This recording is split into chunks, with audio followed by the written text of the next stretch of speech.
It was supposed to be a perfect day, a trip to the fair, a little shopping, a graduation pool party, and a romantic dinner with her boyfriend. But in the blink of an eye, during an everyday ordinary routine, one 18-year-old girl's future was ripped away, and it only took 16 seconds. This is her story. Hi everyone, welcome back to my channel. I'm Kimbyrleigha. If you've never been here before, it's nice to finally meet you. I'm happy to announce that Thrive Cosmetics is back again as a sponsor for today's video. And I don't know if you've heard about Thrive Cosmetics, but I'm sure that you have seen their signature turquoise tubes all over social media. And I'm at the end of my makeup routine right here before I start filming today, and I'm about to do my last step on my eyes, which is my lower lash mascara. And I've got to say, this Liquid Lash Extensions Mascara by Thrive Cosmetics really defines my lashes, and it lasts all day without clumping, and it doesn't bleed onto my skin underneath. But my favorite part is by far how easy it is to remove it. I don't have to spend time scrubbing mascara that just smears across my face when I try to wash it off. This one slides right off with warm water and a washcloth. No soap or makeup remover is even required. I've been using their products for quite some time now, not only because of the quality, but for the cause. It's Thrive Cosmetics. The word cause is in there for a reason. For every product purchased, Thrive Cosmetics donates products and funds to help communities thrive all year long. I like buying products with a purpose. It makes me feel good when the purchase of my favorite Thrive mascara, for example, helps causes like fighting cancer, providing assistance to survivors of domestic situations, individuals facing homelessness, poverty, and so many more. You can see all that they've accomplished on their website. And what's really cool is that each of their shades is inspired by the incredible people in the Thrive Cosmetics community, and you can read about their stories. Thrive Cosmetics is a luxury beauty that gives back. And right now, you can get an exclusive 20% off your first order at thrivecosmetics.com/Kimber. That's Thrive Cosmetics, CAUSEMETICS.com/Kimber for 20% off your very first order. And I want to thank Thrive Cosmetics so much for helping to make this video possible today. I promise I'm getting into the case. I appreciate you giving me your patience because I want to thank all of you for something. I have a big announcement to make. I've been holding back telling you until it was a sure thing. But for the last few months, I've been working on a partnership with one of my dream companies, and that is Law and Crime. I'm sure you've seen their channel here on YouTube. If not, it's all I watch all day, every day for the last, I don't know how many years. And they approached me when I was at CrimeCon back in the fall. They told me how much they respected my content, my thorough research, and me as a creator. And I was so honored to be acknowledged by such an amazing network. So they asked permission to share my content on their platform, and it is official. You will be seeing these videos over there. They'll always launch here first. But if you do happen to see one, please go and show me some love over there because you are the reason I do this and why this is even possible for me. So I'm very, very grateful. And I've also heard that sometimes the viewers over there can be a little hard to warm up to new faces like mine. So they might be a little harsh at first, but I hope I can grow on them. So I just want to thank you so very much. Now, let me introduce you to Kelsey Ann Smith. She was born on May 3rd, 1989 in Overland Park, Kansas, which locals refer to as OP. It's part of Johnson County. It's considered the second largest city in Kansas with a population of over 200,000 people. And since it is part of the Kansas City metropolitan area, some people consider it a suburb. I've never covered a case in Kansas City before, and I know that you know if you've been here a while that I love learning about new places. Let me know if you're from Kansas City. This city is unique because it's directly on the border between Missouri and Kansas. So crimes that happen in Overland Park and the Kansas City area can get more complex when there are different departments and state laws involved. It's known for good barbecue, sports facilities, and being a great place for families to raise their children. OP was Kelsey's home for 18 years. Kelsey's parents are Greg and Melissa Smith. Greg was born in Emporia, Kansas, and joined the Navy after high school. He spent over 20 years in law enforcement, becoming a police officer the year that Kelsey was born. And later, he even worked as a Kansas senator. Melissa, who actually goes by Missy, had her hands full with 5 children, and she regularly volunteered at Vacation Bible School, Girl Scouts, and Boy Scouts. In 2001, she started working as a drug screen collector in Advent Health, and now is a huge activist, and you will find out why during this story. When Kelsey was born, she had 2 older sisters who were super protective of her. Stephanie, who went by Stevie, was 5 years older, and Lindsay was older by just a few years. For a long time, Kelsey was the youngest child, which meant she was just a little bit spoiled, and she was so cute. She could get away with almost anything. I was an only child for 5 years, and I remember what it felt like when I found out my mom was going to have another baby. Let me know if you can relate. I distinctly remember saying she better not play with any of my stuff or go in my room. And boy, did that change as we got older. But as a toddler, Kelsey was curious, inquisitive, and a bit devious. She had a little shirt that said, "My name is No-No," because she was always a little troublemaker. Once, she actually wrote all over the walls using permanent marker. Greg took it as a sign that one day she would become an artist, and that's one way to be a positive thinker and a supportive parent, which Greg and Missy were. She was the type of kid who was also always asking questions. I said she was inquisitive. Well, she wanted to know how things worked. Whenever she didn't understand something, she would ask, why? And then her parents or siblings would explain it, and then she'd ask why again, and just keep asking why until they gave up. When Kelsey turned 4, Missy's friends started calling her Blueberry because she was obsessed with the color blue. She wanted to wear it every day to preschool. And you know I like asking you questions to get to know you a little more. So what is or was your favorite color when you were a kid? Did it change? When it comes to colors, some people are obsessed for life and they kind of adopt it into their personalities. And I think that's cool. I've told you what mine is before. Does anyone remember? I'll give the first person to comment correctly below something special. When Kelsey was 6 years old, her spot as the youngest child was taken when her younger sister Dakota was born. Everyone called her Cody. And surprisingly, Kelsey was actually excited not to be the youngest anymore. Then just 2 years later in 1997, Kelsey's younger brother Zach was born when she was 8. Now Kelsey was a true middle child. Though the age gap between her and her younger siblings meant she took on an older sister role, and she adored little Zach. When he was a baby, Kelsey insisted that she always be the one to take care of him. If she was there, she was looking after him, not Greg or Missy, carrying him around the house, playing with him, and even feeding him bottles. She loved her role as a big sister.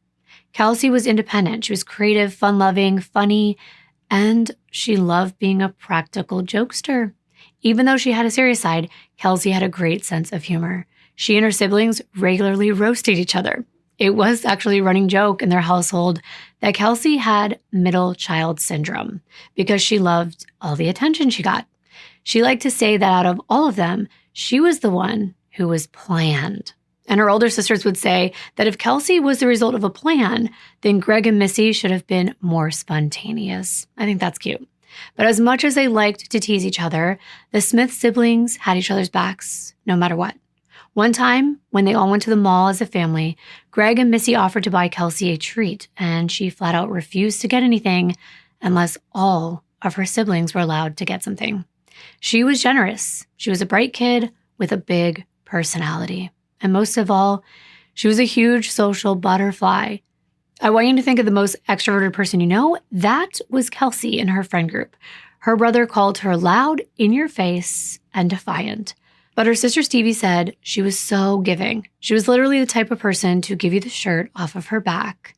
And she didn't just do everything, but she was skilled at everything she did. When people say someone commands a room, Kelsey truly did. She could walk into a room full of strangers and make friends with everyone in that room. It was almost as though it was a challenge that she had to prove she could do it. Because if anyone told her she might not be able to do something, she would prove she could, and she wasn't afraid of a challenge. When she didn't agree with something, she'd talk back. She'd happily get into debates even with her own teachers. And her favorite catchphrase was, "You wanna bet?" That's totally a 90s sitcom line. But now the cool kids just answer with the word bet when they agree with something. When Kelsey was in middle school, she decided to take band class. And that is where she met Megan, her best friend. Both of them were in the clarinet section. And at first, Megan thought Kelsey was loud and a little bossy, but they soon became inseparable. They both ended up attending Shawnee Mission West High School and stuck together in the same music classes all 4 years. Kelsey was so spontaneous and so brave, always willing to explore new things on her own. In high school, she made the most of every moment. She did art class, writer's workshop, track, choir, theater, and marching band. But out of all of those things, Kelsey's biggest passion was marching band. For 4 years, she played in football game pep bands, did competitions, and worked her way up to the clarinet section until she was the leader of that section. Senior year, she invited all the clarinet players over to her house, bought a bunch of snacks, and gave out personalized gift bags to everyone. One of the people in clarinet was super introverted, and she pushed him to come out and hang out with the rest of them. Greg and Missy called him one of Kelsey's projects, but that wasn't a bad thing. Kelsey took people under her wing. She was just a natural caretaker and wanted everyone to feel included and surrounded by friends. She also loved social media and would constantly be updating her friends on what was going on in her life, mostly about her accomplishments. She was proud of making the wind ensemble or getting a solo in choir. I think 2006 was the time when Facebook started to become more of a thing than MySpace. And Kelsey also loved texting. Her dad called her text prolific because there was always a lot of them. The Smith children all got flip phones once they were in high school, and Kelsey got hers when she turned 16. And she was always on it. It makes sense for someone that was so social. She loved keeping in touch with her friends and her family. There were a number of pictures I found with her cell phone in her hand. Kelsey was also involved in choir. At football games, before she went up to the stands to join the pep band, Kelsey was part of her choir singing group, and she sung the national anthem. She was casted in school musicals because she had a beautiful singing voice and would regularly actually surprise her parents by conveniently not telling them that she had a solo. At one of her last high school choir concerts, she had a very big solo that she could hardly keep a secret. She was so excited, but she wanted to see the look on her parents' faces when they figured it out, so she didn't spill.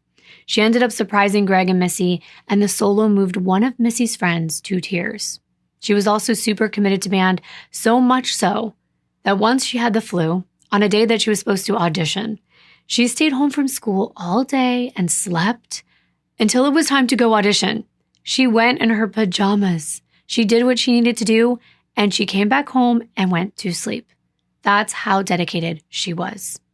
Not everyone knew this about her, but I'm sure they could have guessed if they were around her long enough. She was a very strong athlete. She started playing t-ball when she was just a kid, and her mom said she loved to play in the chalk. And there's a really cute photo of her right here.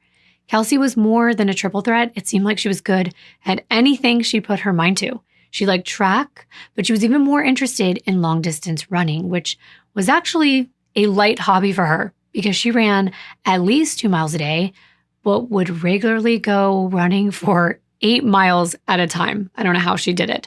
She loved to push herself and her family dog, and sometimes she would even come home in the middle of her run and drop off the dog because she complained to her dad that the dog could not keep up with her, so she had to bring it back. And then she'd go right back to running. I feel like she was actually Superwoman. She was the whole package. She was smart, talented, and she was beautiful. She had beautiful long brown hair and these gorgeous almond-shaped brown eyes. And the boys definitely took notice of not just her looks, but the personality to match. When she was 17 and a senior in high school, Kelsey met her boyfriend through one of her jobs. I said one of her jobs. And before you ask how in the world did she have time for any job, I don't know. Kelsey worked at the Noll Hills Animal Clinic in the summers, and she also worked at AMC Movie Theater. And in the fall of 2006, she fell for one of her movie theater coworkers, John Byer-Smith. They started dating, and they were quickly head over heels for each other. Where Kelsey was loud, John was calm. He kind of tamed some of Kelsey's wilder side. They could barely spend a day apart. They hung out at Kelsey's house, snuggling on the couch, watching TV, and just laughing at everything. John lived a little further away, and Kelsey said he was wasting gas coming to see her, but he felt like it was worth it. And when they weren't together, they were texting all the time. Their relationship got more and more serious. Eventually, they began talking about marriage, kids, religion, and death, and everyone thought they were endgame. Stevie actually remembers when she first saw John and her sister snuggling up on the couch in her parents' home, and she was like, okay, wait a minute, who is that? Where's Dad? He wouldn't let me do that when I was younger. But as time went on, it was obvious that this was more than just a fling. Kelsey spent most of her free time with John and with her family. Her older sister, Lindsay, went to college at Kansas State University, which is known as K-State, and it's in Manhattan, Kansas, about a 3-hour drive away from OP. Kelsey really wanted to visit her sister, so she learned to drive and got her first car so that she could drive there. Kelsey's car was a silver 1987 Buick Regal. It had 2 doors. It was a boxy gray vehicle, but she was obsessed with it because it was her own. She actually bought it from a member of her extended family who lived in Nebraska, and she only paid $400. She did end up having to replace the stereo twice because it got stolen. People used to do that back then. I mean, I'm sure they still do, but we used to have those faceplate stereos. So her family had a running joke that she spent more money on blasting music than she had on paying for the car itself. She kept this car a mess, by the way. I mean, she was a teenager. I don't exactly know when she would have time to clean, but she would also let anyone in her family use it if they asked, including her uncle, her father, so on and so forth. One time she drove 3 hours just so that she could do her sister Lindsay's hair. She loved bonding with people over hair. Kelsey was even her dad's barber. She would do his hair whenever he needed a cut. And I wondered if there was anything that Kelsey could not do. And this was before we had YouTube tutorials. Remember how I said that Kelsey loved to surprise people and make everyone feel loved and included? Well, she was known for making these huge balloon bouquets for her friends on their birthdays. She would buy the same amount of balloons as the age they were turning, and she would stay up all night long the night before, tying them all together. And she actually found this pretty hilarious, that she would bring them to school and then her friends had to carry them around all day, and they would get a lot of attention.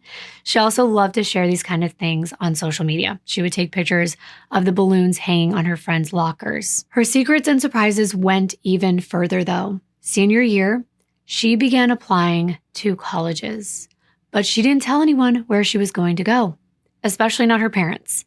Greg and Missy had no clue whether Kelsey wanted to go to Kansas University or if she wanted to go to K-State. Those were the 2 biggest state schools in Kansas. Greg was convinced that Kelsey wanted to go to KU, a school only 40 minutes away in Lawrence. He had taken her to all their football games growing up, and KU football was trash, but they both loved to root for the underdog. Plus, Kelsey's boyfriend John was going to KU. Greg, of course, knew that the odds of staying in a high school relationship through college were pretty low. And Kelsey and John knew this too. They were mature and rational about their future.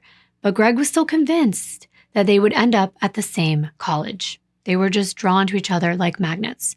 But on the other hand, Missy was team K-State all the way. She thought that Kelsey would choose K-State because the city of Manhattan is a little smaller, and Missy thought the people were nicer and more Kelsey's vibe. Plus, both Kelsey's sister Lindsay went there, and her best friend Megan was going to go to K-State. So Kelsey would feel at home right away. And not only that, K-State had a great veterinary program, and Kelsey was a huge animal lover just like her grandparents, and she was interested in medicine. But she told Greg she didn't want to cut people open, but she loved working at the animal clinic, and she could see herself taking care of animals for the rest of her life. Greg and Missy went into senior night with no clue what Kelsey would decide.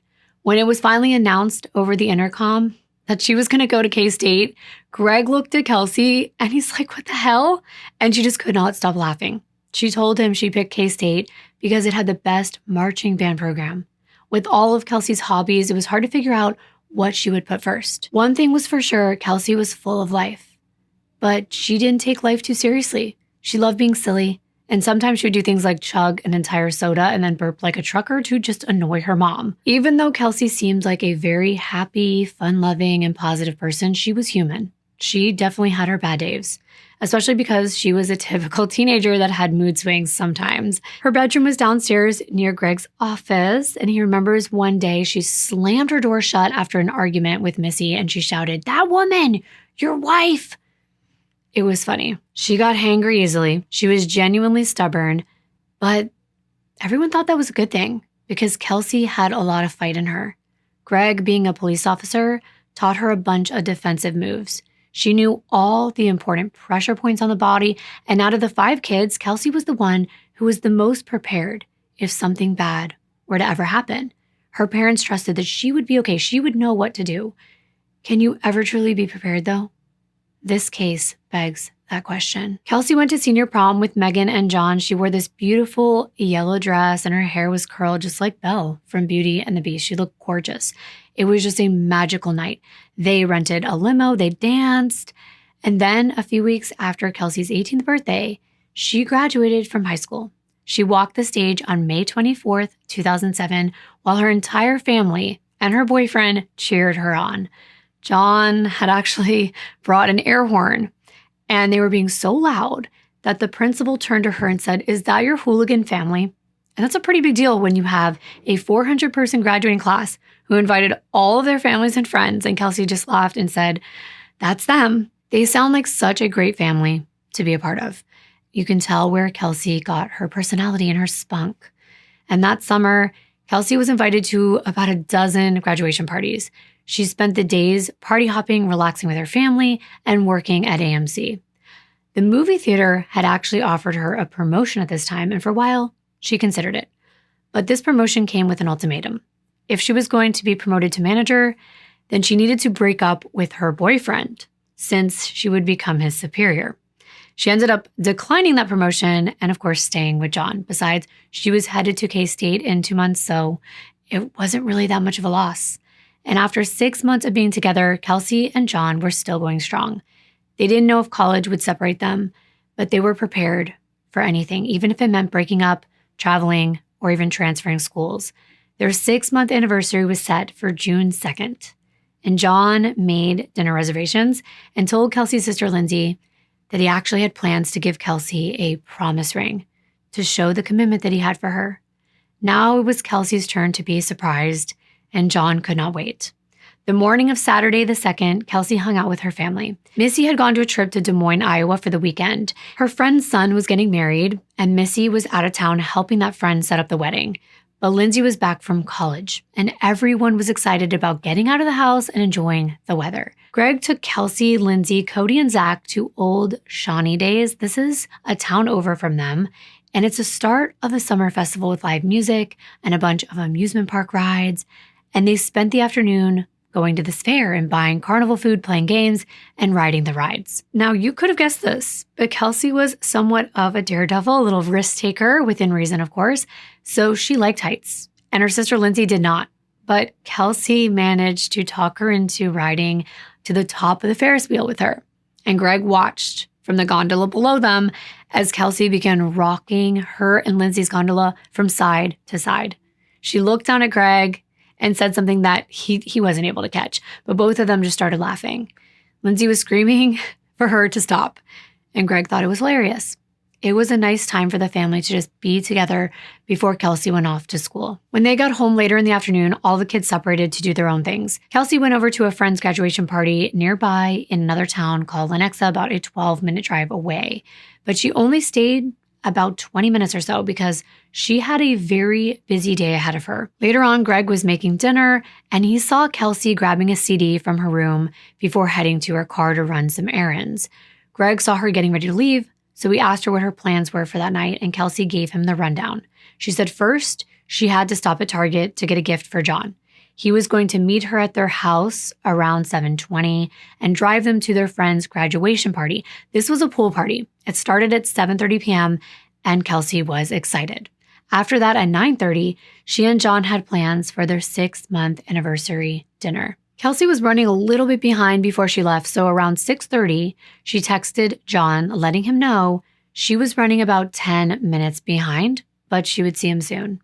Then she got her purse, her keys, and she jumped into her Buick. She put her CD in the stereo, and she was on her way to the nearest Target store. Now, this was located on 97th Quivira Road, and this Target was about 8 minutes away from her parents' home. And it was right across the street from Oak Park Mall. And this is the largest shopping complex in all of Kansas. It has over 180 stores, and people from all surrounding cities drive over to Overland Park for the day to shop there. Target is right across the street from Nordstrom and Macy's department stores, which are attached to the mall. Since it's so close to the rest of the shopping district, it's usually a very busy and full parking lot. It's the perfect place to buy someone a gift or just spend time window shopping. But of course, that evening, Kelsey was on a mission. She didn't have any time to waste. She had to do a lot that night. She arrived at Target around 6:57 p.m. and walked inside and had one goal: to find one of those nicer scrapbook boxes for John so that he could keep all of his important cards and pictures in one place. And this all stemmed from something that happened a few months before this. Kelsey had gifted him a card. It was very heartfelt, and he thought he lost track of it, but it turned out his mom had accidentally thrown it away. They were both very upset about it. John wanted to make sure he could preserve all of their memories together, which is so sweet. He seems like an absolute gentleman. So after this, Kelsey decided that this is what she wanted to gift him, especially after Kelsey's mom mentioned seeing scrapbook boxes at Target. So there she was looking for one. When she couldn't locate them fast enough, she decided to pull out her flip phone at 7 p.m. and call her mom to ask where she could find them. Missy told her to try the picture frame aisle. On the other line, Missy was on her way home from Iowa. She told Kelsey she would be just a little late getting home because unfortunately, she had car trouble. So her friend had to give her a ride back, but she assured Kelsey that she would definitely be home by 9 p.m.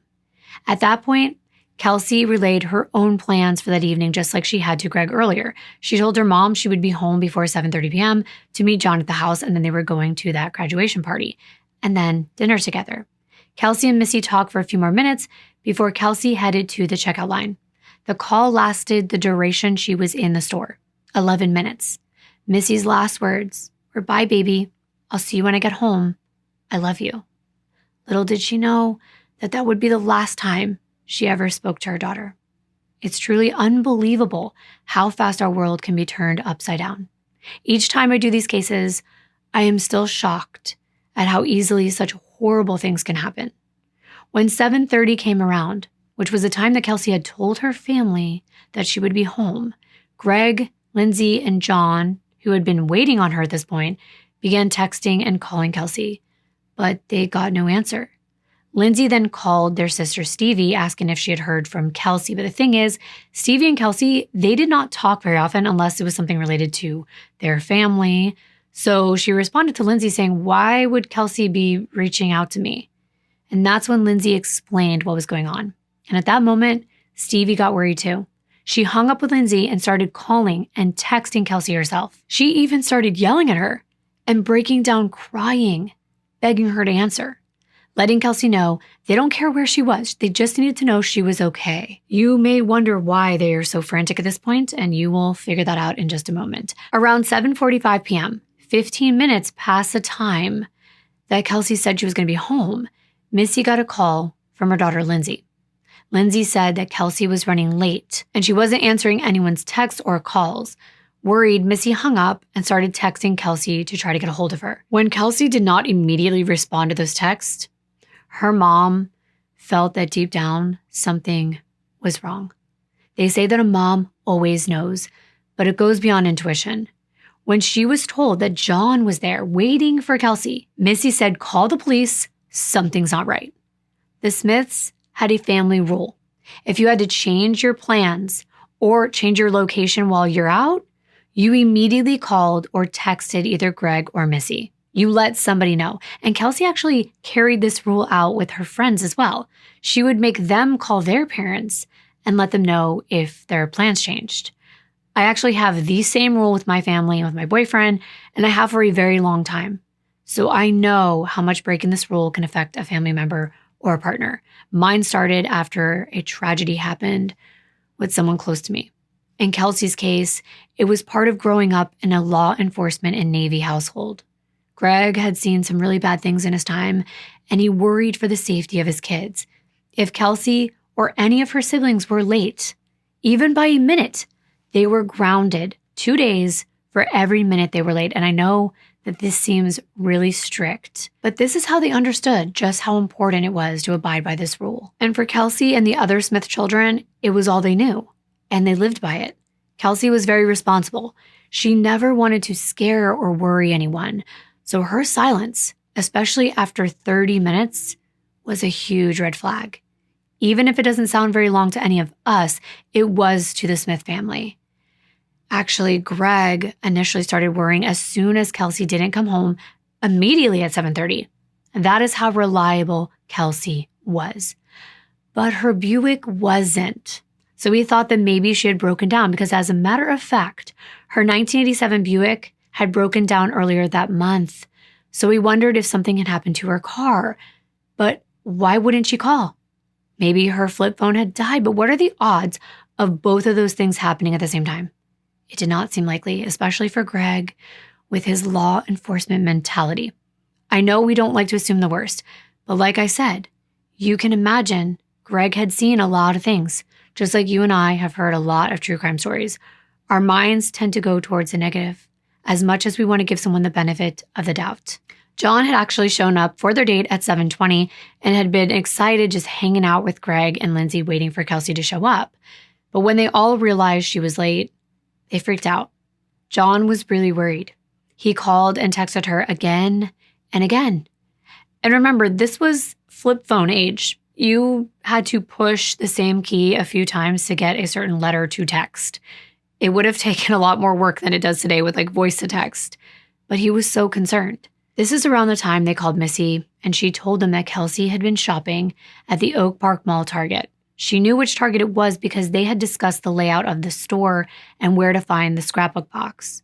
So Lindsay and John wasted no time at all. They drove over there looking for her Buick, but they didn't see it anywhere. Meanwhile, by 8 p.m., 30 minutes past the time Kelsey was supposed to be home, Greg started making calls.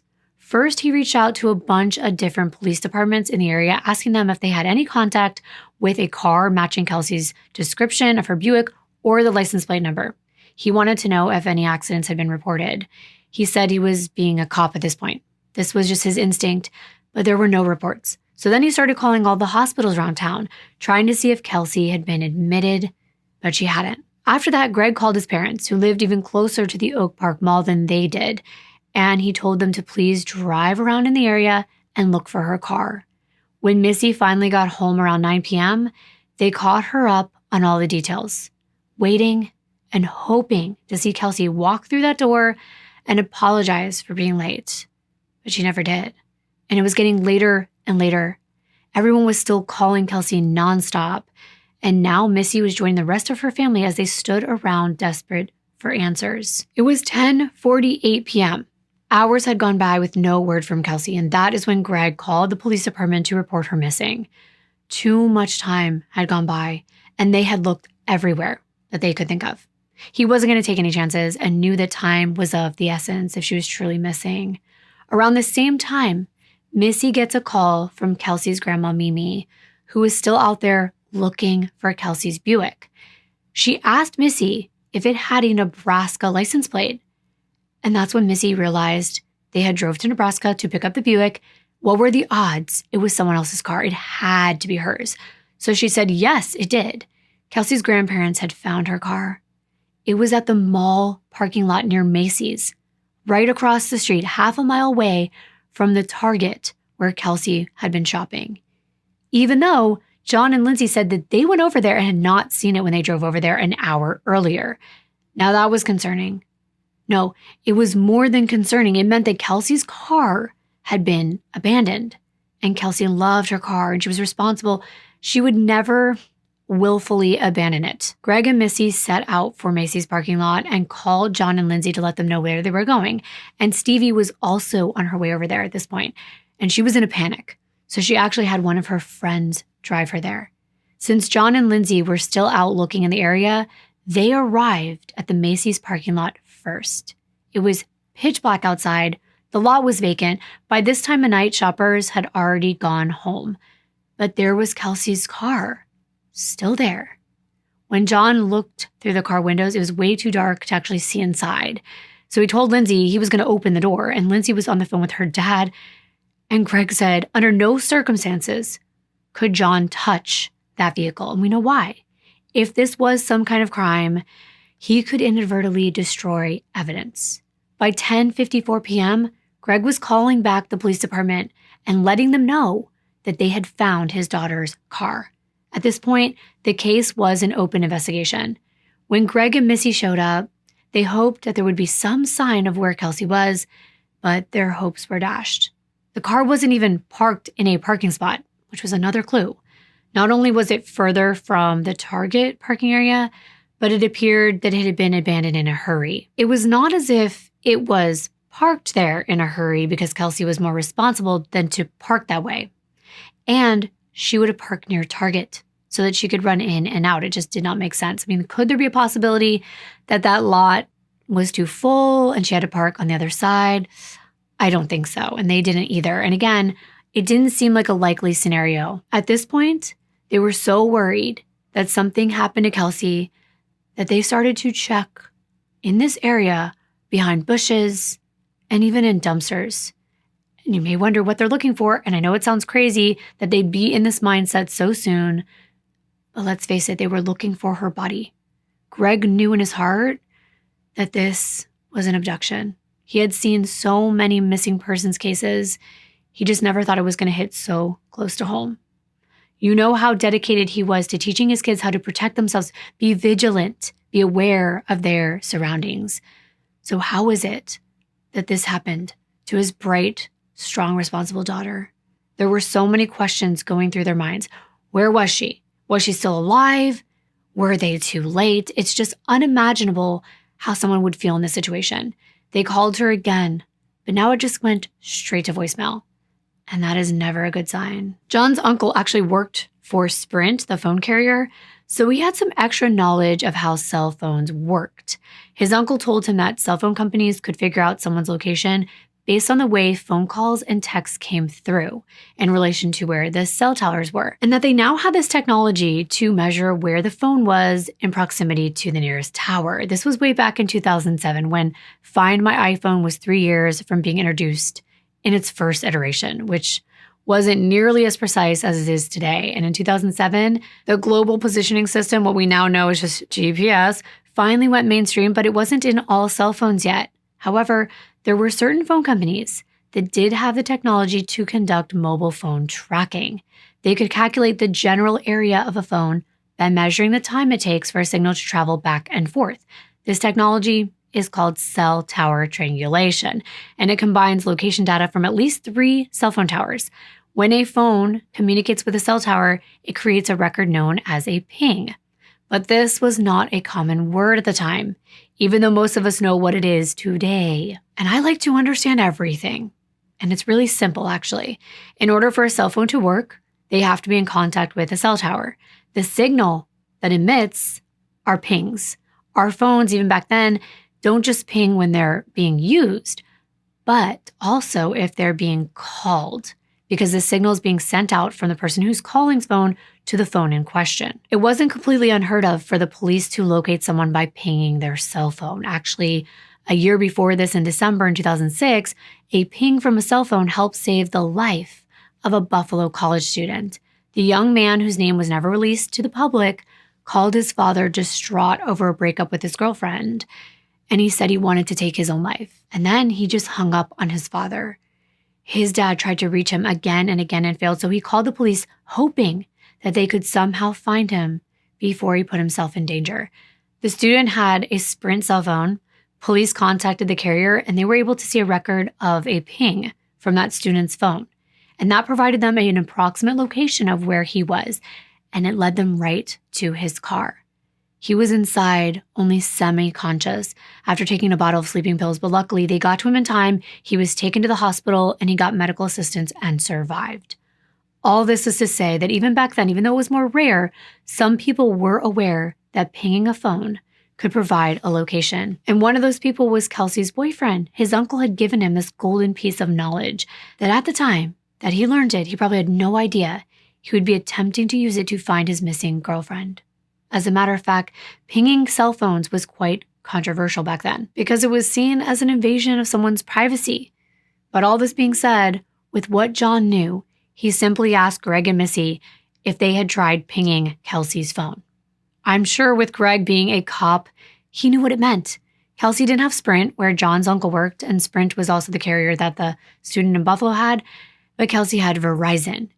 But it was worth a try. So Missy was the first person to call Verizon that night, asking if they could ping Kelsey's phone.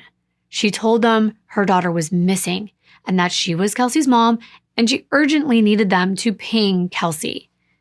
Well, they may not have been apprised of this newer technology, but this poor customer service representative had no idea what she meant by a ping. They explained it was not possible to ping a phone and that Missy should just go online if she wanted a record of Kelsey's phone activity down to the time she received her last call. Well, sure, the time mattered somewhat, but what this representative did not seem to understand is that they were looking for Kelsey's last known location, not a call log. Still not understanding Missy's objective and just doing their job, this representative, very robotically, as they were trained to do, actually had the audacity to attempt to convince Missy to upgrade her Verizon plan so that she could have easier access to online information and more features. Yeah, this was back when you had to pay for the minutes you use on your phone, and the concept of unlimited minutes wasn't really a thing yet. You could get an unlimited texting plan, but you had to pay for calls. Back then, you got 6,000 minutes for $239.99. Missy was definitely not interested in upgrading at a time like this. She's like, "Did you hear me? I said that my daughter is missing." And needless to say, this phone call went nowhere. When the police showed up, Kelsey's whole family was there in the parking lot, and they realized how intense this situation was when Missy said that she had checked bushes and dumpsters for Kelsey's body. Kelsey's parents gave the police permission to search and gather evidence from her vehicle. In the passenger seat, police located a Target bag containing a scrapbook box and a roll of wrapping paper, and Kelsey's purse was still there. This indicated that she had made it back to her car after her shopping trip. When they checked inside her purse, Kelsey's phone, her ATM card, and her car keys were missing. Other than that, it did not seem like there was any sign of a struggle or forced entry, but there was something suspicious hanging out of the trunk. That was really uncharacteristic for Kelsey. Police thought it might be a piece of paper or maybe even a piece of clothing. And as they got closer, they realized it was actually the handle to a bag. You can imagine how frightening that thought must have been. I'm sure you know what everyone was thinking. Could Kelsey be inside? So they knew they had to open the trunk, even though they were completely terrified that they could find Kelsey's lifeless body inside. Her parents even brought a spare set of keys with them just in case the car was locked. And now the police were using them to unlock the trunk. They couldn't hear anything coming from the inside, and it was just a surreal moment where they did and at the same time didn't want Kelsey to be inside. On one hand, if she were alive and merely tied up and gagged, then of course it would be a relief. But on the other hand, they realized that they could also find her deceased. Her whole family was standing there, just holding their breath, watching as the cops opened it up. And when they did, they looked inside and it was completely empty. And when they did, they looked inside and it was completely empty. That seems like it would have been a relief, but not knowing where Kelsey could be was unbearable for her loved ones. Stevie dropped to her knees. It was becoming more real at this moment. Kelsey wasn't just late and not responding. Something was really wrong. Missy's heart dropped. Forensic investigators were sitting there bagging up all of the evidence from the car and having the Buick towed to the Johnson County Sheriff's Office crime lab for testing. By midnight, Detective Sergeant Bob Miller and Detective Candace Bridges were both assigned to this case. Greg could not officially work on his own daughter's case. Even though he was a police officer, not only did he work in an entirely different department, but investigating his daughter's case was not legal for him to do in Kansas. Plus, he, like everyone else in the family, was actually considered a potential suspect at this point. You know, watching true crime, anyone that is close to a person who has gone missing or is a victim is looked at first until they can be ruled out. So they took everyone back to the police headquarters where detectives conducted several interviews. Missy and Greg were sitting in one of the interview rooms, and he pointed out the cameras. And he's like, "You know we're suspects, right?" And Missy responded, "I don't give a sh." She wanted them to interview them so they could be ruled out and detectives could go out there and find their daughter. After answering all the questions that authorities had for them, the detectives moved on to John.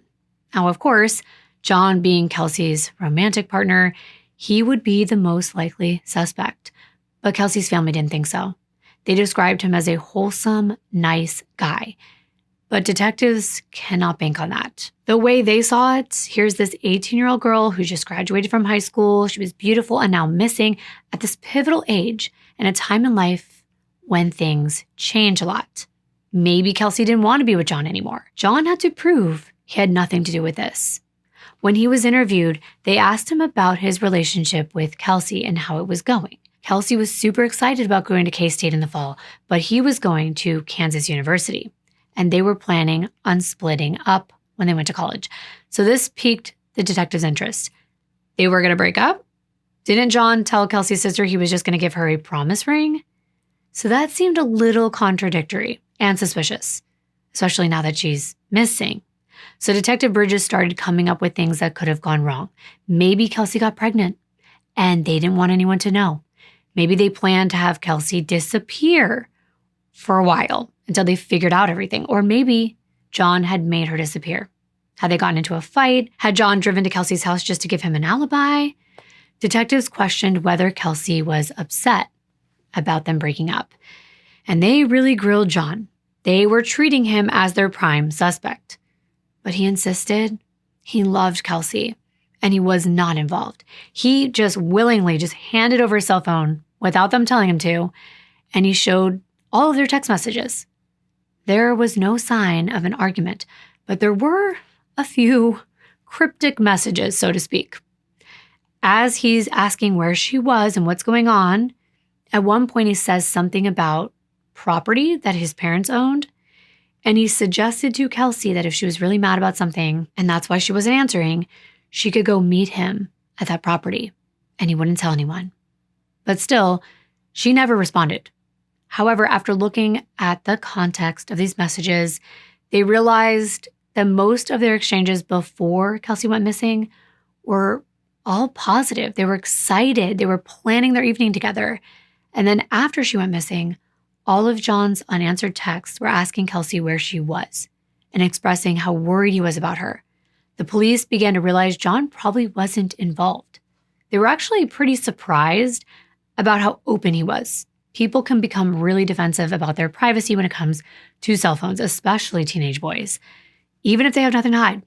But John was super cooperative, and both Missy and Greg insisted he was not involved from the very beginning. Detectives ended the interview, and they put in a request for his cell phone records. He gave them a DNA sample and his fingerprints. The detectives actually took DNA samples and fingerprints from the entire Smith family, and they continued interviewing to get the whole story. And that's when they learned that Kelsey had not even been shopping at Macy's, even though that's where her car was found, that she'd actually been at Target the last time she talked to Missy. Since Verizon wasn't willing or able, I guess, to figure out where Kelsey's phone was last located, the Target surveillance footage seemed like their best bet. They were hoping that there were cameras in that parking lot that would show which direction Kelsey drove in after she got in her vehicle. However, it was in the middle of the night. Target did not open until 11 a.m. because the next day was a Sunday.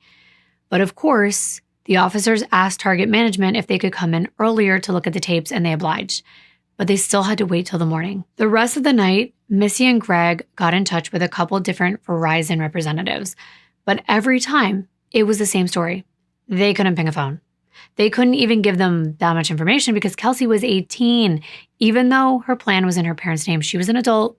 They needed the subscriber's permission, which didn't make any sense because the subscriber is the one that's missing. It was very frustrating. Even after the investigation began and a team of detectives called Verizon at 3 a.m. trying to find Kelsey's location, Verizon still refused to reveal the information. The police needed proper documentation, which is what I alluded to earlier, privacy issues. Law enforcement agencies have to get subpoenas before they can access these records, especially back then. Now it's a little different. I can only imagine how frustrating this was for Kelsey's family. I'd be very upset. I already hate dealing with customer service, but in such a dire situation, the stress is amplified. No one was sleeping that night at the Smith residence. Kelsey's friends had even come over to help find her. They even made missing persons flyers with her age, that she was 18, that she was 5'6", her hair color brown, eye color brown, weighed 120 pounds, and last location she was seen at that Target.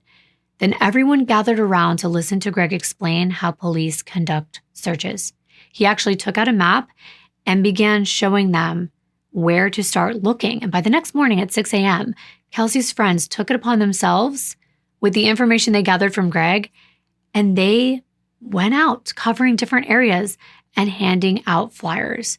Greg was already on the phone with radio and TV stations trying to get the word out. At the same time, that Sunday morning on the 3rd, detectives showed up at Target and they watched as much surveillance footage as they could from the day before on Saturday the 2nd, when Kelsey would have been there. They even went back a little further and checked between the hours of 6:55 p.m. and 7:15 p.m., scouring the footage for even the smallest clue. On that small screen in Target, in their security department, they finally spotted Kelsey. They watched her as she entered the store wearing her usual summer attire, a pink tank top, black shorts, and tennis shoes. It was the time of the year when it's still light outside, and I was able to get my hands on some of this footage, and here's when she enters at 6:57 p.m. She walks through the store while she's talking to her mom on her phone. And then she goes to the checkout. She signs a receipt for her items, and she leaves the store carrying a Target bag and a roll of wrapping paper, which is the exact items that were found in her car. Kelsey was walking pretty fast. She was clearly on a mission to get back home in time to meet her boyfriend. This lot was packed. It had a lot of cars, but hers was in the slot, not at Macy's. She goes to the passenger side of her car, where there's a vacant spot next to her car, and she puts her things in the passenger seat. Now, I'm just going to say this now because I cover these cases not only to memorialize the people who have lost their lives, but to educate. So I'm going to tell you, please try not to do this, especially if you are a woman and you are alone. This is not a judgment at all. I know it's tough. We have our hands full. We're in a rush. It's convenient to take our time to unload at the passenger seat or even the trunk. It makes sense. But I urge you, do not. I've covered enough cases to know why, and I don't like to admit this very often. A lot of you already know my dad is an ex-felon. He's been in prison. He's taught me how evil people can be and what to look for. And distraction is one of the number one things that makes us a target. Don't take your time getting in your car. I'm not saying it applies in this specific case. It's just something I wanted to note. Just get in the driver's side, close the door, lock it, and then put your items aside in the back or the passenger seat, especially if you are all alone. In Kelsey's case, she unloaded a few of her items in her passenger seat before walking behind her vehicle to the driver's side to get in.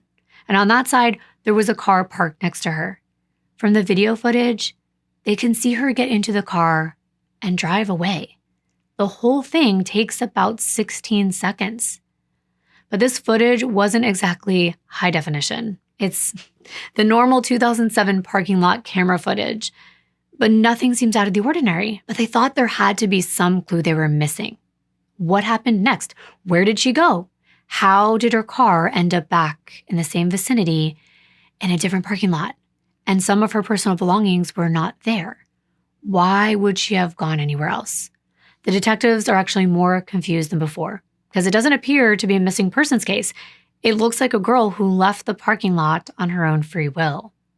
Police continued to search through hours and hours of surveillance footage. Now they were trying to take note of the other people who were in Target at the same time. before or after Kelsey. On June 4th, to go one step further, the detectives relied on the effort of the Smith family that they were putting towards getting Kelsey's story out there to the media. Everyone in her family had a role. Greg and Missy were dealing with nationwide news. Stevie dealt with the local news stations, and Lindsay was in charge of all the volunteers. Police were now looking for anyone who had been at Target that day, if they could just come forward with any information they may have. You never know if you may be asked to come forward one day as well, so always keep your eyes open. But of course, lots of people were willing to help, and many tips came in. There were about 400 people that actually came out to that Target to help look for Kelsey. And the detectives were conducting interviews with the people who called in saying they'd been shopping the same day Kelsey went missing. But no one knew what they were going to be asked about seeing that day until they were officially interviewed. And ultimately, not a single person saw anything they could remember that was out of the ordinary while they were shopping that day. No one that they noticed doing anything creepy or suspicious. And even the salesperson who was working the register when Kelsey checked out that evening couldn't remember seeing anything or anyone that looked unusual. It's hard to actually look back on these moments that you don't know are going to be significant until later. There had even been a police officer at the far end of that parking lot. His name was Officer Andy Black. He reported he didn't see anything strange, but he was also too far away from where Kelsey's car was or even the Target store to stop anything in time if he had seen something. To everyone who viewed that footage of Kelsey, it looked like she got into her car and drove away. Their only hope was to possibly narrow down any witnesses or people of interest at Target, so they go back to the footage and they looked for people who either entered the store after Kelsey walked in, who could have seen her or seen anyone following her, or anyone who left a little bit before she did, who could have waited for her to pass them and maybe followed her to her car or exited right behind her and saw anything. They were still hoping someone noticed something that they didn't. On the footage, police did notice one guy who entered the store after Kelsey did, and he happened to leave a little bit before she did. He was a younger looking guy in his mid-20s with closely cropped dark hair and a goatee. He was wearing a dark colored pair of shorts, a white t-shirt, and black Converse sneakers, and he looked like he might have a gold necklace on. But he didn't look strange or creepy, but they did categorize him as a person of interest. The interest they had in him was as someone who might have witnessed Kelsey's kidnapping or someone who followed her around the store, because this man was there at the same time, so maybe he saw something. On the news, they put out to call if anyone knew who this guy was or if you were the guy, so that he could be interviewed and they could get more information. But not everyone watches the news. I know that I don't usually. I rely on word of mouth, social media, things like that. So not all the time do people come forward on their own. Sometimes they have to wait to be notified that something like this has happened. So now authorities wait. And meanwhile, Detective Miller and Bridges, they showed the Target footage to Kelsey's family to see if they recognized any people that were shopping that day. But they didn't recognize anyone, including the younger guy who was there at the same time that Kelsey was. So in an effort to be thorough, the officers went over to Macy's to request footage from their parking lot. And unfortunately, the Macy's footage was even worse. They didn't even have the night vision cameras or anything. And the parking lot was really badly lit. But it's all they had to pinpoint when Kelsey's Buick got back into that parking spot. So they did their very best and they combed through minute by minute, diligently, until finally they spot something. Around 2 hours after Kelsey went missing, her Buick is seen pulling into that dim parking spot. And someone parks the car and gets out. And this is where it gets creepy. This person has some kind of swagger. There's a distinct way that they move their body, and it doesn't look like Kelsey's walk at all. They believe it appeared to be a man, and it looked like he was wearing a light-colored shirt. Detective Bridges had this really bad feeling that Kelsey was not only missing, but that she was in grave danger, or even dead at this point. Everything they had, though limited, added up to Kelsey being taken somehow by someone, and they took all of her belongings, and then they returned her car to this lot to discard it, possibly hoping to throw off the police, maybe making it look like Kelsey had intentionally left.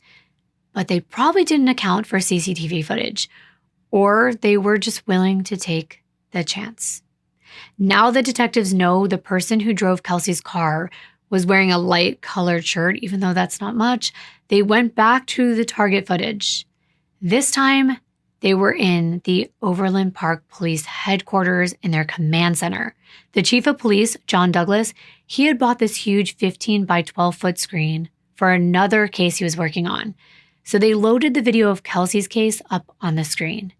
Now they weren't viewing it on the small little security department TV screen at Target. Instead, the video from Target was blown up on this projector, and they had the ability to manipulate the footage, to slow it down, to speed it up. Police tried to find any clue of Kelsey's kidnapping. That 16 seconds was vital. They watched it again and again. The part where Kelsey loaded her items into the passenger seat and then walks around the car. They watched it, and then all of a sudden, that's when they saw something. Just a flash. Do you see it? I'm going to rewind and play it again. It's right here. You really have to look closely. But in the span of 2 seconds, something happens. Someone runs up from out of the frame. They come up behind Kelsey between her car and the one parked right next to her on the driver's side. It's someone wearing a white shirt and dark shorts. With a flash of their legs moving quickly, the person comes right behind Kelsey, and they shove her into the car. Then they get inside, and somehow they must have taken control of this vehicle. They peel out of the parking spot, and in just a couple seconds, she's gone. It's unreal. I told you that I cannot believe how fast something like this can happen. 16 seconds. That's all it took. And less than that, really. It was just a couple of seconds that resulted in a simple flash on that screen to overpower Kelsey, a girl who was prepared for something like this, trained to be alert, daughter of a cop. It can happen to anyone. And watching all this, the investigators' heart sank. They held their breath, realizing what they just saw. They knew this wasn't good. Chief Douglas said that after watching that video closely, he noticed some sort of activity at the back of the car, and then the car leaves. You see 2 individuals come together, and there's no separation of those 2 individuals. Those were his words. In the next 2 days, police watched this footage again and again. They analyzed every single second. Now, they had to see if they could match the very little detail they had on this suspect to anyone that had been in or around Target. That's when they realized they still had not heard from that guy who was the person of interest that I mentioned earlier.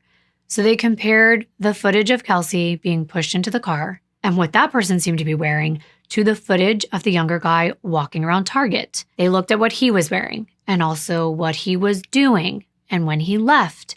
And they also compared that to the footage of the person parking Kelsey's car in the Macy's parking lot. They tried to figure out if this was all the same person, but let's face it.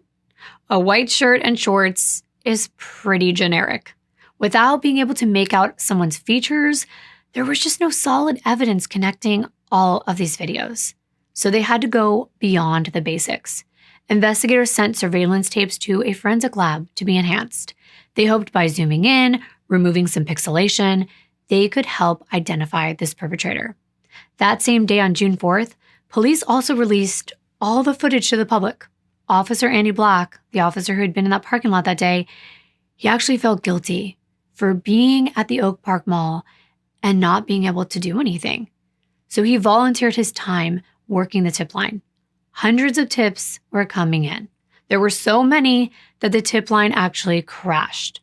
Police amassed a list of names and spent hours getting pictures of each of these people's driver's licenses to compare to their footage. If a guy even slightly looked like the guy leaving Target, they would go to the top of their list. And I gotta hand it to them. They really milked this video for every drop of evidence that they could get, and that's how it should be. You gotta work with what you have. And by June 5th, they were still going through the video frame by frame. They were hoping to get a clear screenshot, and this was the best they could get. But honestly, it's not bad. If someone knew this person, I think they would recognize him. All the while, detectives continued to correspond with the reps at Verizon about getting the location of Kelsey's phone. Verizon, still hesitant to provide this information because it wasn't standard policy, but you'd think with the police and investigators asking for this information that this company would be more than willing to hand it over. But apparently, more red tape. They just weren't budging. So alternatively, the investigators requested Kelsey's phone records. But Verizon said, I kid you not, that they were unavailable because they required upper management to release them. I'm sitting here thinking, the obvious next step is just to talk to someone in upper management. It was a mess. For a literal communication company, there were a lot of communication issues when it came to cooperating with authorities, and Verizon just did not have the resources in place to provide information quickly. They just did not have systems in place for these specific requests back then because they weren't made that often, if ever. Investigators resorted to old-fashioned police work. They went door to door. They searched the Oak Park Mall area and the surrounding neighborhoods in Overland Park. They were hoping to find any clues that any residents may have that they heard and seen. Greg and Missy had also mobilized a group of people to search for Kelsey. In the 5 miles surrounding the place of Kelsey's disappearance, over 500 volunteers passed out flyers and put signs on cars. These search parties were going door to door. Each group consisted of 2 men and 1 woman for safety reasons. Police thought that the person of interest in their video might even be living in an apartment near the Oak Park Mall, someone who could have had easy access to this area. And if they happened to find him, they could take him in for questioning and discover what he had seen that night, and if he was the kidnapper. Over the next 4 days, so many people were involved in trying to find Kelsey that this group became known as Kelsey's Army. Everyone was running on energy drinks and 0 sleep. And Greg and Missy started a website called findkelsey.com. They raised $30,000 for reward. They never stopped trying to contact Verizon either. And they called Kelsey's phone again and again until it finally died. Because of all their efforts, Kelsey's case got a lot of attention, national attention. It was all over Fox News, CNN, and MSNBC. And everyone in the area was pretty freaked out. This was an 18-year-old girl who went missing because she was just shopping right close to her home. It's such an innocent activity. And people were left thinking this could happen to any of them. Let me tell you what the crime lab found in Kelsey's car. They lifted fingerprints as well as they could, but it was hard because a car is such a small space. They knew that the traditional fingerprint dust would go everywhere and it could possibly contaminate DNA evidence.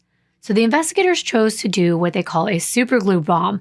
And the fancy name, I'm probably not going to say this right, cyanacrylate fuming, I'm probably not saying that right like I said, but it basically helps detect any latent fingerprints on non-porous surfaces like glass, metal, and plastic.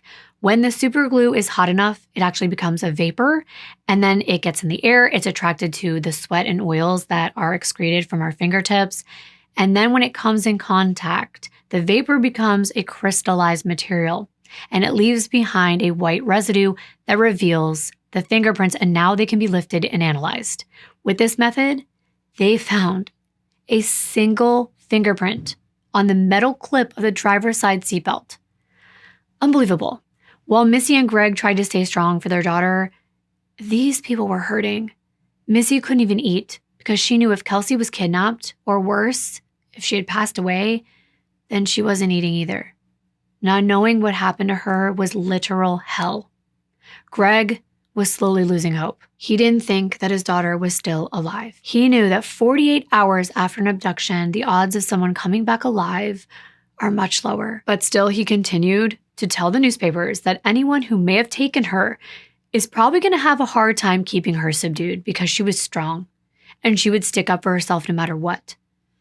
On the forensic side of things, police obtained fingerprints of everyone who had driven Kelsey's car in the last 10 days. They already had Greg's and John's DNA and fingerprints, and they also got prints from Kelsey's friends and her uncle, who she had let borrow her car for a few days. All of the tests came back negative. The fingerprint found on that seatbelt buckle did not belong to anyone in Kelsey's close circle. And that was a big clue. They had to keep going. They had to find that suspect so they could compare his print to this one. The police also determined that Kelsey's disappearance was not consistent with a robbery. When they looked at the records of her ATM card, which we know had been missing, it had not been used at all. Whoever took her didn't seem to be after her money. As police continued to look at the target footage, they zeroed in even more on the guy in the white shirt. They watched his every move as he walked around that store. And this is when he quickly moved up to the top of their list as their number one suspect. First of all, he had a similar walk to the guy in the Macy's video. But that's not all. As they look closely, they notice he was looking in Kelsey's direction at her the entire time he was in that store. He didn't even look like he was shopping. He looked like he was on the hunt. It looked like this man was following Kelsey, but keeping enough distance that she wouldn't be able to notice him. But remember, she was also on the phone with her mom. Distraction. As I warned, it's one of the things perpetrators look for. Someone who isn't paying much attention. Someone who won't notice they're being watched, being followed, and being targeted. This man, he never tried to approach Kelsey or talk to her at all, but he definitely was targeting her. He remained incognito on purpose. He, just like Kelsey, was on a mission, but his was of the sinister kind. Detective Miller described his behavior as hunting prey. As they watched his movement, he would snap his head around whenever Kelsey turned a corner. And with poor Kelsey on the phone with her mom in search for the perfect gift for her boyfriend, she had other things on her mind. She was completely oblivious of the grave danger she was in. While she did such an innocent task, monsters walk among us. By June 5th, police were trying to figure out which car belonged to the guy in the white shirt. That's when they landed on something promising. In this video of the Target parking lot, a dark, late 1970s model Chevy pickup truck pulled up around 6:54 p.m. It parks in the general vicinity of Kelsey's Buick just a few minutes after she gets there. And that's where it stays. The truck sits there for 2 hours. Then, just minutes after Kelsey's Buick was discovered in the Macy's parking lot, only about a half a mile away, the truck leaves the Target lot. That's not a coincidence, it's a connection. It seemed obvious. The guy had shown up at Target after Kelsey did. He saw her, he targeted her, he followed her out of the store, then he attacked her and pushed her into her own car. They don't know what happened after that, but it couldn't have been good. Because later that night, the man came back and he abandoned her Buick at Macy's and walked to Target to pick up his own truck and drive away. But for all the tips that they'd received, they still were not sure who this guy was. And Chief Douglas sent the police all over the Overland Park area.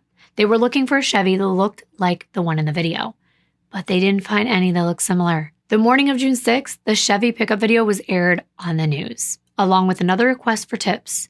And once again, Officer Black had dozens of phone calls come into the tip line and a lot of leads to follow up on.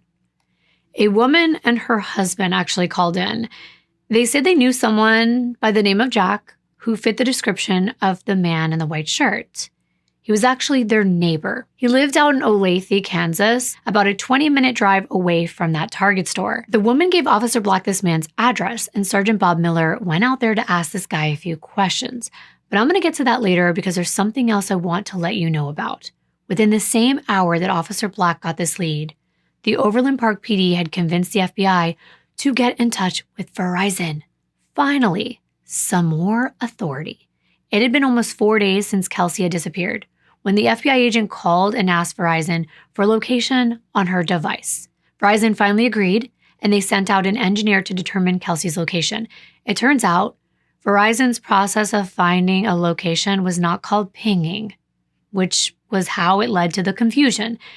It was simply called locating. As I briefly mentioned, the method for finding a phone without GPS is called triangulation, and they use what's called CSLI, which stands for Cell Site Location Information. The technician looked at all the texts and the calls that were received on Kelsey's phone, and they calculated how close it was in relation to the 3 different towers. By measuring the distance, Verizon narrowed down a small piece of land where the phone had approximately been located last. This was actually a different technique than the one John's uncle talked about at Sprint. And most of the Verizon customer service representatives did not know anything about this process and how it worked. It was beyond their training and their expertise, and they didn't even have a standard procedure set in place back then to follow for emergencies like this. It wasn't legally mandatory for Verizon to give out a person's location, so technically, they did nothing wrong. But it did take much longer to get this information than it does today. So I am so thankful for the advancements that we have today in technology and that we have GPS. But around 1 p.m. on June 6th, Verizon did their mathematical magic and they were able to locate a 900-acre location of where Kelsey's flip phone could be. When police looked at her call and text records, her phone can be tracked the entire drive there. Kelsey's phone had lit up or connected to a tower every time John sent her a text. Her phone's last location registered at 7:56 p.m., with the closest cell tower near Byers Road in Grandview, Missouri. It was a remote area just 20 minutes from Oak Park Mall. It was called Longview Lake Park, a heavily wooded area southeast of U.S. Route 71 and Missouri Route 150. 240 officers from Kansas and Missouri, police academy students, and the FBI searched for Kelsey's phone, and by extension, Kelsey, because the grim reality was that they were looking for her body, not for her still being alive.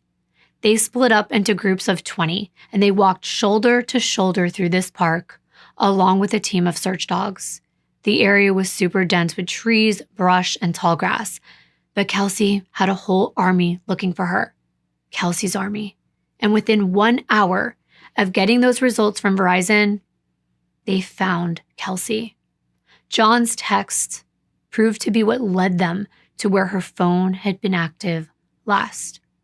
The officers who found her were from Texas, and I believe they were talking about Texas County, Missouri, and not the state of Texas, because that would have been a long drive. But Kelsey was found in a small hollow next to a tree.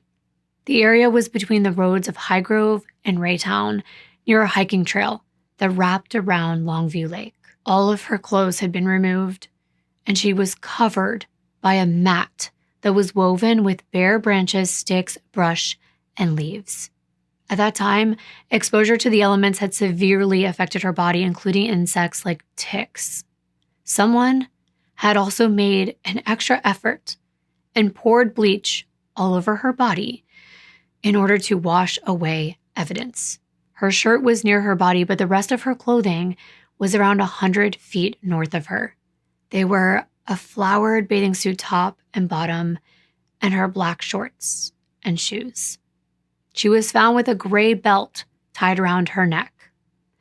The police were not 100% sure this was Kelsey, but they had reason to believe it was because of the proximity to her phone, which they found.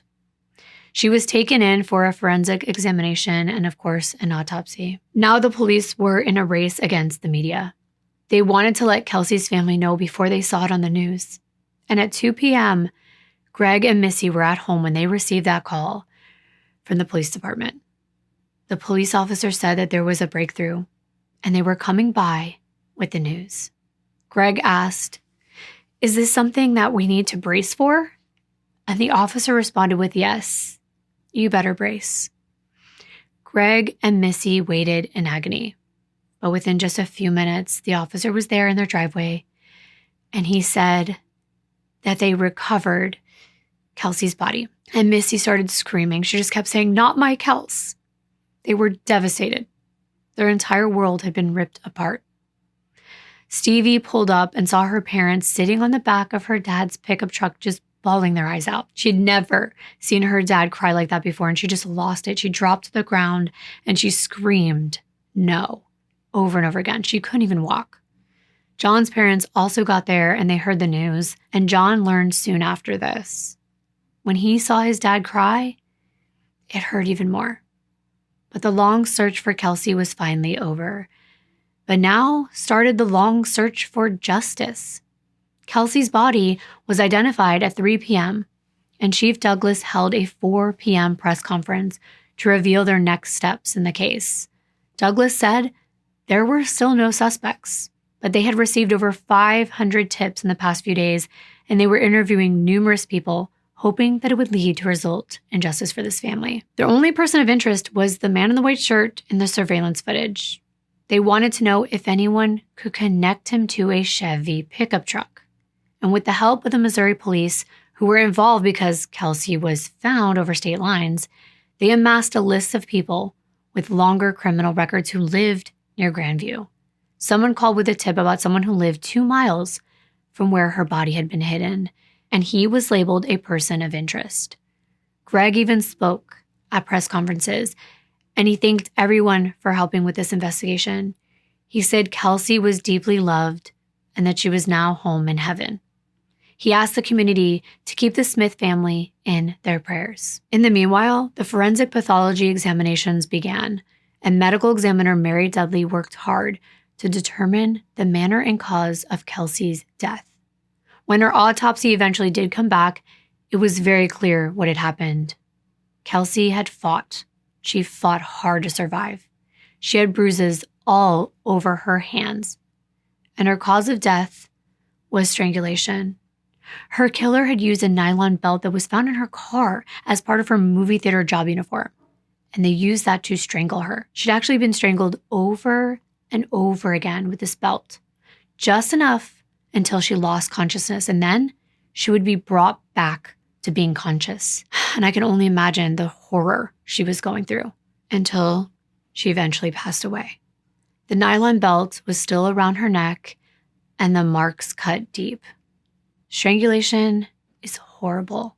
It takes a while, and she was probably so confused and terrified. Knowing Kelsey had been found without her clothing, the medical examiner confirmed that she had been targeted by a male perpetrator. She had been violated both vaginally and anally, and likely while she was still alive. Whoever did this tried to take away her power and completely erase all DNA evidence with that bleach. But let's face it, it would be really hard to destroy all of the evidence after an attack like this. When Missy and Greg found out about all of this, they felt completely sick, and they chose not to look at any images, and I don't blame them. Seeing a daughter or a sister like that would haunt you forever.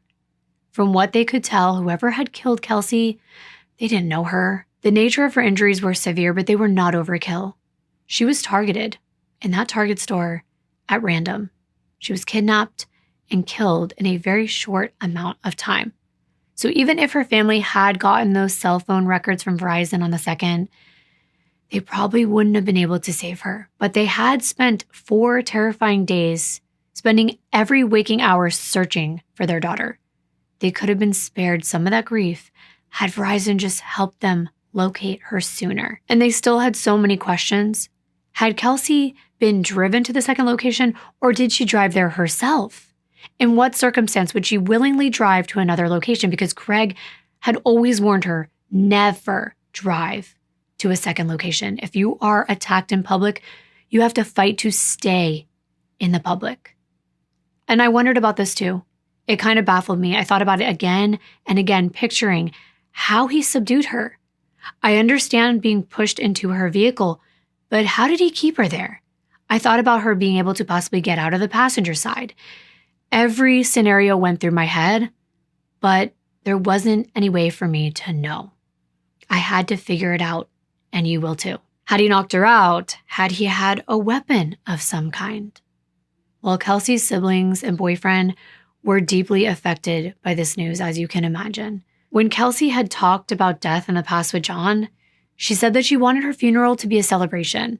He was devastated that he couldn't spend the rest of his life with her like he intended. Greg said that Kelsey's little brother, Zach, who was only 10, spent a lot of time playing video games before Kelsey's celebration of life. It didn't sink in what had happened to his older sister, who had always taken care of him, that she was truly gone.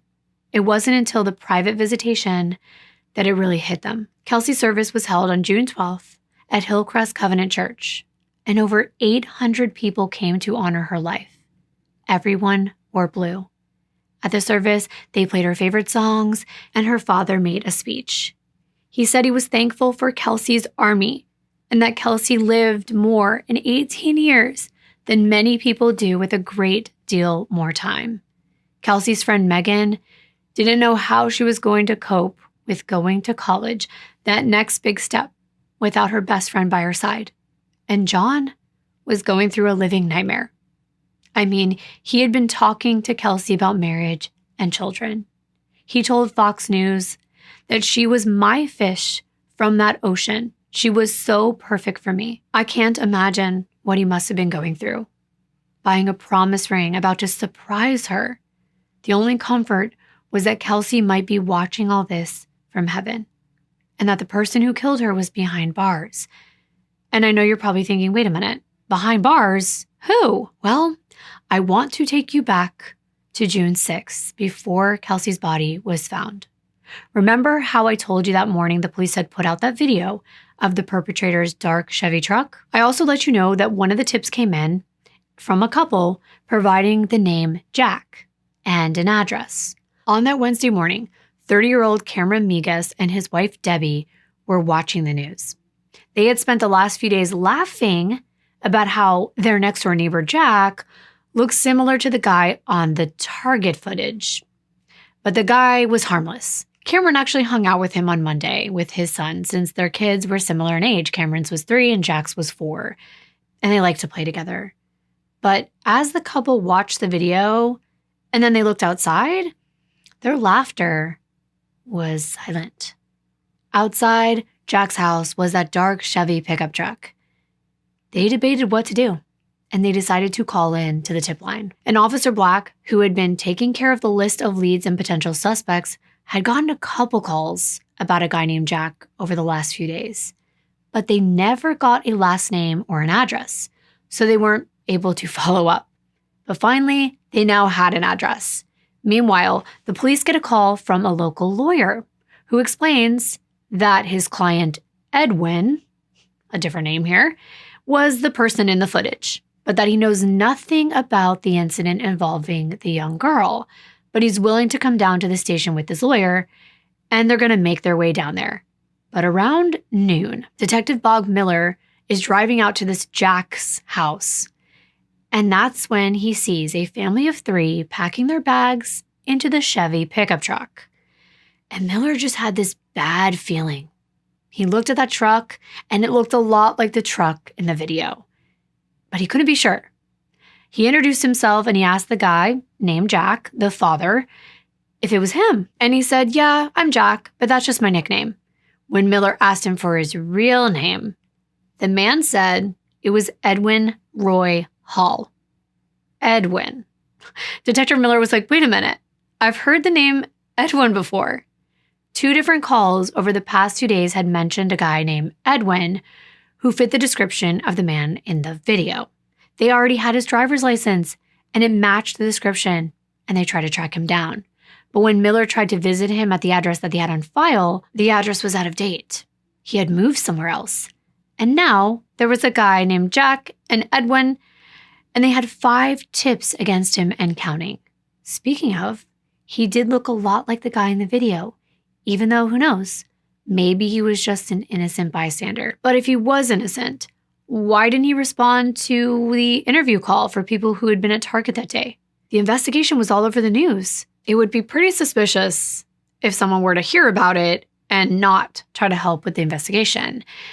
And why was he packing looking like he was leaving? And remember, a lawyer called saying they were Edwin's lawyer. At that moment, police called Detective Miller and relayed that message about the attorney and what he said. That's when Miller was like, I'm standing right in front of Edwin's house, watching him pack his truck. So he was instructed to stop him and take him in for questioning. And that's exactly what he did. Once at the station, 26-year-old Edwin Hall, along with his attorney, insisted he wasn't the guy who did this. He was the guy in the footage, but not the guy who took a girl from Target. His lawyer said he was willing to have Edwin provide fingerprints, photos, and a DNA sample. Because if he was innocent, it's better to rule him out. Let's quickly get it over with. While that was being processed, he agreed to sit down with his attorney for an interview. During the first 2 hours, it was all about establishing whether he was the man on the footage and if that Chevy truck was his truck. He acknowledged he had been at the mall that day. And so they pressed him about why. He said he was shopping for his wife and that he was the one on the Target surveillance footage. He was the one leaving the store right before Kelsey. But when Miller showed him pictures of Kelsey, he said he had never seen her in his entire life. Meanwhile, Detective Miller was getting paged by his supervisor, so he kept stepping out to call him. And the supervisor was giving him a lead every time. And he had one from a woman from the mall who was there the same day that Kelsey went missing.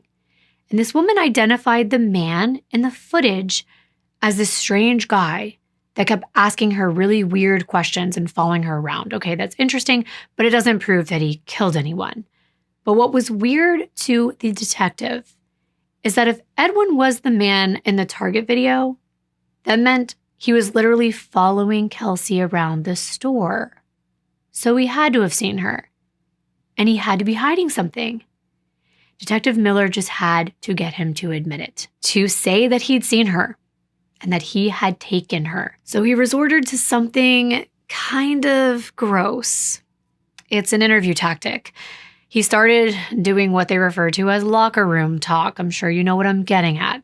Detective Miller was trying to get him to talk about how pretty Kelsey was, that she was just this attractive young lady, and that she would have definitely caught his eye if he was at Target that day. I know, but he had to do what he had to do. And Edwin couldn't help himself. He eventually said, you know what? Yeah, you're right. I did see her.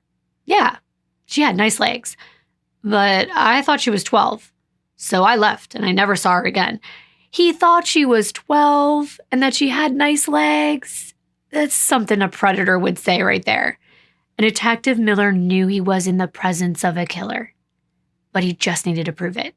He asked why Edwin lied at the beginning of the interview and said he had never seen Kelsey, but Edwin didn't have an answer. By 1 p.m., partway through the interview, the department received 2 calls. The first was that Kelsey's body had been found and that she was a victim of a homicide. And the second was from a waitress at the On the Border Mexican restaurant in Oak Park Mall. This waitress was calling in with a tip. She said on the afternoon of June 2nd, the day Kelsey was murdered, she had been working at that restaurant when a guy matching the same description as the guy in the white shirt on the Target footage sat in her section. Not only had he harassed her while he was there, he left without paying.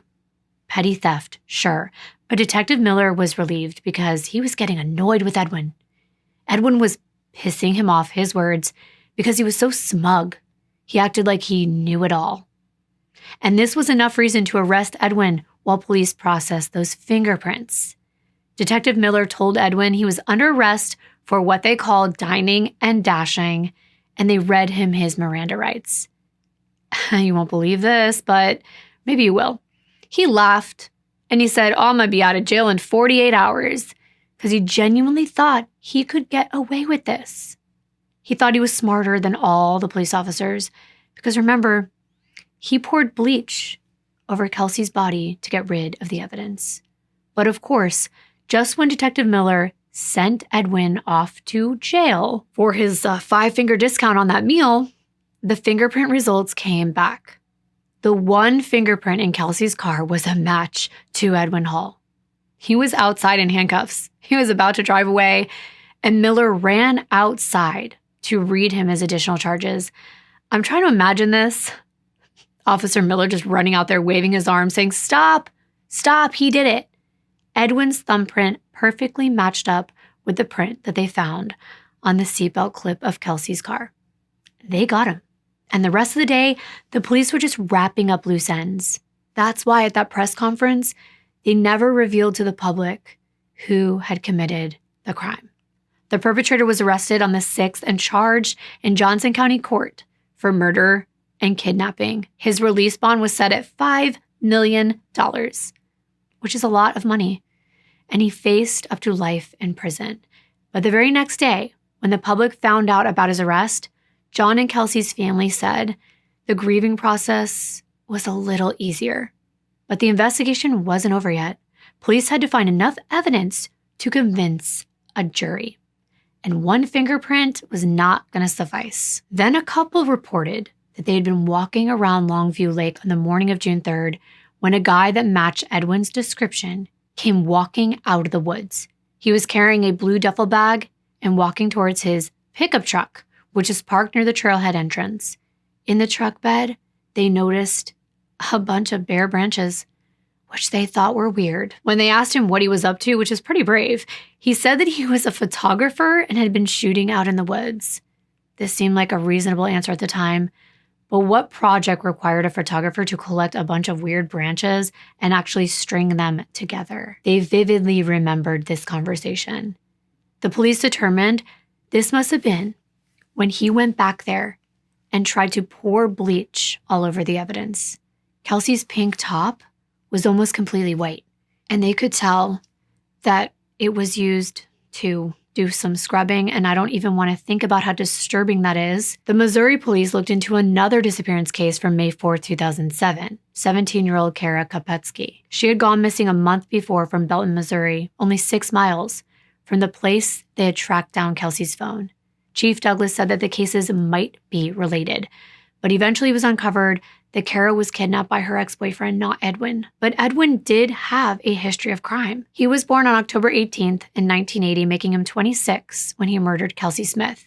Since Greg and Missy prefer not to use his name, they just don't want to hear it, and I understand why.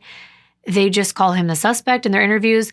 I'm going to try to use his name as little as possible because it's important to me that when you're done watching, you remember the important names, and his is not one of them. The perpetrator grew up outside of Kansas City, Missouri, only 4 blocks from the Longview Lake where Kelsey's body had been found.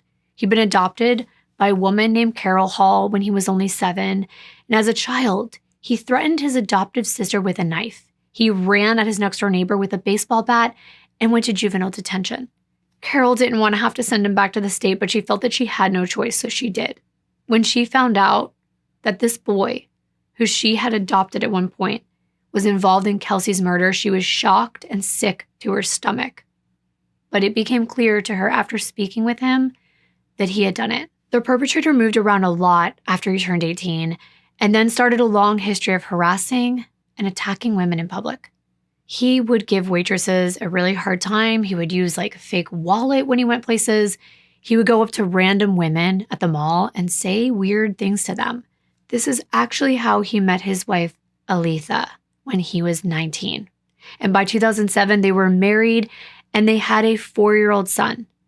On looks alone, this is one of those times when looks can really be deceiving. You can never tell how evil someone is from the outside. In July 2004, he had a quote-unquote consensual sexual relationship with a 14-year-old girl. He was charged for it, but never faced any legal consequences. Don't ask me why. Why is it that people who have a history of crime somehow keep getting away with things? It makes me upset. In the weeks before Kelsey was killed, her killer had hit and attacked a woman at both River City Market and Westridge Middle School. Another woman had called the cops on him. He had grabbed her outside of her car door and threatened to kill her with a gun. She hadn't opened her driver's side door yet, so she was able to fight him against the door and get away. After she saw him on the news, she called the police to say that this was the same man who had jumped her. So he had spent months premeditating this murder because each time his violence kept escalating. But because he was a stranger to all of these women, police didn't know how to find him. There were also other indications of violence in little innocuous things that he did on his social media account. It was 2007. MySpace was the rage. His MySpace was under the name Jack and linked back to his wife's. In the bio, it said his favorite activities included eating small children and harming small animals. I don't see how that's funny. It's just going a little too far if you ask me. He also had Celtic signs in his basement, and supposedly he named his son a name that meant from the fiery pits of hell. Police got a warrant to search his home, and they did think he was part of some kind of satanic cult. This also explained that woven mat of sticks that covered Kelsey's body. They were woven in a shape that looked similar to a pentagram. And it was speculated that her murder was some kind of sacrifice, Was he the suspect of a depraved mind, or was this a calculated killer? Did it matter? The police also got a search warrant for his truck. Around June 8th, they were able to look through all the stuff he had packed into the bed of that truck. And when they opened it up, there was a set of clothes in there, a white shirt, black shorts, and a pair of shoes. And when they sent them in for DNA testing, guess what? They thought they were going to be washed, but they weren't. They had been perfectly preserved. For some reason, he had not destroyed all of the evidence. Another thing the police found in his truck was an airsoft gun. Now, this gun looked like an actual firearm, but it doesn't do damage. Not like a real gun. They took the gun in for testing, and now it started to make sense to me at this point because remember, we couldn't figure out how he was able to control Kelsey. Investigators then get a hold of Edwin's cell phone, and they found out that the night of June 2nd, he had made a call to a nurse's hotline. Listen to this. When they requested the medical records, it turned out that he had asked a nurse over the phone how to remove a tick from his body. Recall that Kelsey's body had been covered in ticks? Well, they were the same ticks that Edwin had gotten while he was in that tall grass near Longview Lake. He had not managed to get all of them off of his body. Another one was found when he went to jail. Police went through as much Oak Park Mall footage as possible, since the suspect admitted to spending most of the afternoon there shopping for his wife. And they found footage from that restaurant I told you about called On the Border, where he ate and then didn't pay. It didn't look like he had any money on him because he didn't buy anything from the places he went. He just kept going up to random women and making them feel uncomfortable. After leaving the Dillard store at 5:50 p.m., that's when he went to Target. He was searching for a victim, and apparently he attempted to attack someone outside of her car, but was not successful. The next time, he waited, and he waited for Kelsey to open that driver's side door, and he shoved her inside, and he commanded her to drive. He didn't want her to be able to fight back, and he wanted to get her out of the public as soon as possible. 16 seconds. That's how long this whole thing took, and it scares me so much. Kelsey was your average all-American girl. She was just running an errand. The next time we're at Target, you know we're going to think about this. I know it's going to be in my head. The reason Edwin had been packing to leave with his family was because when he went to work, someone was watching TV in the break room and they saw a Chevy. And they said, "Hey, that looks like your car." And Edwin started to panic. He told his boss he was sick and he left. If he had actually managed to get out of town before the police arrested him, who knows how long it would have taken to solve this crime. He even spent the rest of that afternoon at the library Googling lawyers, and he ended up hiring one, the one who called the police saying Edwin was innocent. The next few months were really hard for the Smith family. They were still trying to seek justice in their own way. Within a month of her death, Greg and Missy started the Kelsey Smith Foundation, an organization that serves the community through safety seminars and classes that teach women and men about things like self-defense and protecting yourself when you're on a date with someone you don't know. Greg and Missy got so involved with this foundation and passing actual legislation that they found it hard to be fully present for their younger children, Cody and Zach. Greg said, quote, "Our kids were frank enough at times to say, hey, we're here too. She's not here anymore, but we're here." Especially in those early days, we were so driven to try to do things that we probably did not pay much attention to those that were here, end quote. And I think that everyone grieves in their own way, and it was a hard situation for everyone. The kids, too, had to deal with such a huge hole in their life. Kelsey had filled the role of older, middle, and youngest kid. She was the center of everything. Stevie and Lindsay had a slightly easier time adjusting to not seeing her every day, but Cody and Zach really struggled. Of course, John also felt like his life had been shattered. He went from spending every single day at the Smiths to not going over there at all because it was too hard to be there without Kelsey. Missy eventually sat down with him and had a conversation about the relationship.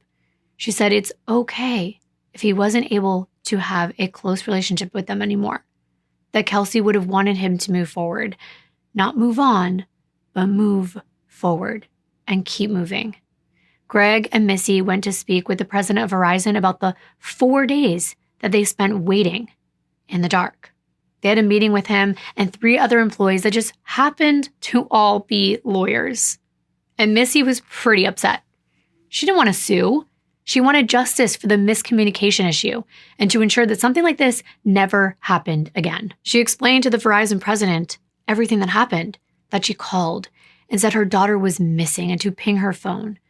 The lawyers explained they should have just said locate and set a ping as if it were that easy. They said it was just human error and denied doing anything wrong. Well, Missy didn't blame the representatives. She wanted a policy change. What if another emergency happened and they refused to ping a phone? Coincidentally, or maybe not, only 3 weeks later when Missy called back to speak with his president again, they said that he had left the company. Interesting. So Missy and Greg came up with their own legislation to require Verizon and other phone companies to provide information. In this act, if someone is in an emergency or in danger of death, telecommunication companies are required to help the police locate their phone. And now, because phones have GPS, they can actually be pinged. It also stipulates that cell phone companies cannot be sued for providing information in an emergency. A few months after Kelsey's death, all of those DNA results came back from her Buick and from the clothes found in the Chevy. In her car, they found Greg's DNA from the time he had driven around in his daughter's car a few days before her murder. They found John's DNA on a water bottle, but they found Edwin's DNA on the steering wheel and on the driver's side seatbelt. And in terms of Kelsey's DNA, some of her DNA was actually found inside the zipper of the unwashed pair of shorts from the perpetrator. There was also blood stain on the perpetrator's shoes, and the Kansas City Star said that Kelsey could not be excluded as a match. Lastly, her DNA had also been found on the very tip of the airsoft gun. Investigators determined that that DNA was probably from saliva. This monster must have shoved the gun in her mouth and threatened to kill her if she didn't cooperate. That's how he got her under his control. Kelsey had no idea it was not a real gun. She'd never seen one before, and it happened so fast, in 16 seconds.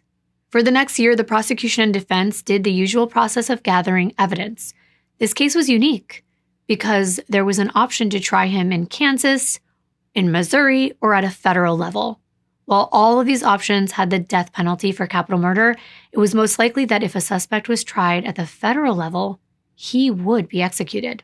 Right before one of the routine hearings where all the attorneys argued over who got the case, Greg and Missy went to talk to the federal district attorney in Washington, D.C. Edwin's defense, Carl Cornwell, heard the news, and he was scared that his suspect would be tried at the federal level. So Carl decided that he was going to try to get him a life sentence and have him plead guilty. So on Wednesday, July 23, 2008, at a standard hearing 2 months before the trial was supposed to happen, the perpetrator pleaded guilty to aggravated kidnapping, intercourse without consent, criminal sodomy, and premeditated first-degree murder.